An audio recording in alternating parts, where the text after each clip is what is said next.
Histoire d'un bon brahman, de Voltaire. J'ai rencontré dans mes voyages un vieux brahman, homme fort sage, plein d'esprit et très savant. De plus, il était riche, et partant, il en était plus sage encore, car ne manquant de rien, il n'avait besoin de tromper personne. Sa famille était très bien gouvernée par 3 belles femmes qui s'étudiaient à lui plaire. Et quand il ne s'amusait pas avec ces femmes, il s'occupait à philosopher. Près de sa maison, qui était belle, ornée et accompagnée de jardins charmants, demeurait une vieille indienne, bigote, imbécile et assez pauvre. Le brahmin me dit un jour: « Je voudrais n'être jamais né. » Je lui demandai pourquoi. Il me répondit: « J'étudie depuis 40 ans, ce sont 40 années de perdu. J'enseigne les autres et j'ignore tout. Cet état porte dans mon âme tant d'humiliation et de dégoût que la vie m'est insupportable. Je suis né, je vis dans le temps, et je ne sais pas ce que c'est le temps. Je me trouve dans un point entre 2 éternités, comme disent nos sages. Je n'ai nulle idée de l'éternité.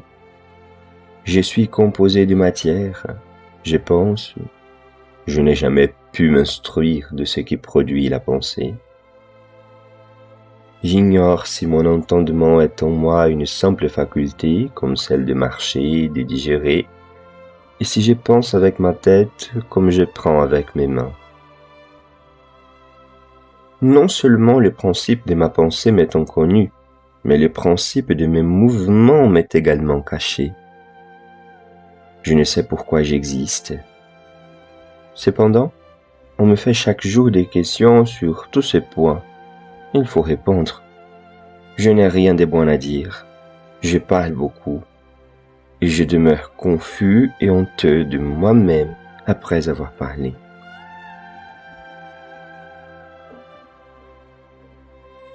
C'est bien pire quand on me demande si Brahma a été produit par Vishnu ou s'ils sont tous 2 éternels. Dieu m'est témoin que je n'en sais pas un mot, et il y paraît bien à mes réponses. Ah, mon révérend père, méditons, apprenez-nous comment le mal inonde toute la terre. Je suis aussi en peine que ceux qui me font cette question. Je leur ai dit quelquefois que tout allait mieux du monde, mais ceux qui ont été ruinés et mutilés à la guerre n'en croient rien, ni moi non plus. Je me retire chez moi accablé de ma curiosité et de mon ignorance. Je lis nos anciens livres et ils redoublent mes ténèbres. Je parle à mes compagnons. Les uns me répondent qu'il faut jouir de la vie et se moquer des hommes. Les autres croient savoir quelque chose et se perdent dans des idées extravagantes.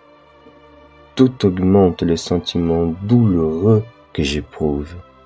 Je suis prêt quelquefois de tomber dans le désespoir quand je songe qu'après toutes mes recherches, je ne sais ni d'où vient, ni ce que je suis, ni où j'irai, ni ce que je deviendrai.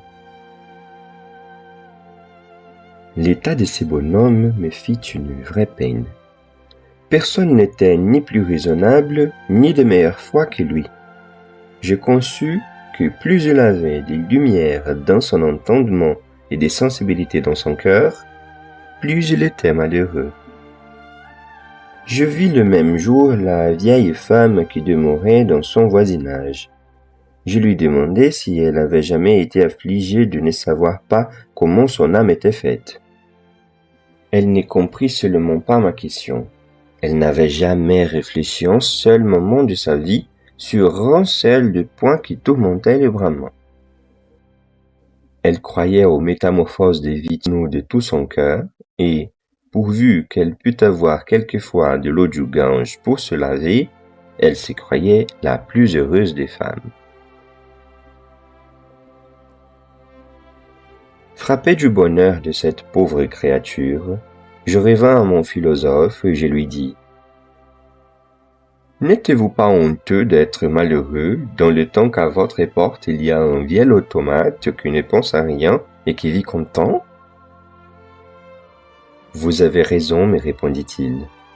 Je me suis dit 100 fois que je serais heureux si j'étais aussi sot que ma voisine, et cependant, je ne voudrais pas d'un tel bonheur.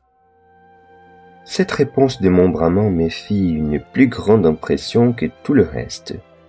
Je m'examinai moi-même, et je vis qu'en effet, je n'aurais pas voulu être heureux à condition d'être imbécile. J'ai proposé la chose à des philosophes, et ils furent de mon avis. Il y a pourtant, disais-je, une furieuse contradiction dans cette façon de penser. Car enfin, de quoi s'agit-il? D'être heureux. Qu'importe d'avoir de l'esprit ou d'être sot. Il y a bien plus. Ceux qui sont contents de leur être sont bien sûrs d'être contents. Ceux qui raisonnent ne sont pas si sûrs de bien raisonner. Il est donc clair, disais-je, qu'il faudrait choisir de n'avoir pas le sens commun, pour peu que ce sens commun contribue à notre mal-être. Tout le monde fut de mon avis, et cependant je ne trouvais personne qui voulût accepter le marché de devenir imbécile pour devenir content. De là, je conclus que, si nous faisons cas du bonheur, nous faisons encore plus de cas de la raison. Mais, après y avoir réfléchi, il paraît que de préférer la raison à la félicité, c'est être très insensé. Comment donc cette contradiction peut-elle s'expliquer? Comme toutes les autres, il y a là de quoi parler beaucoup.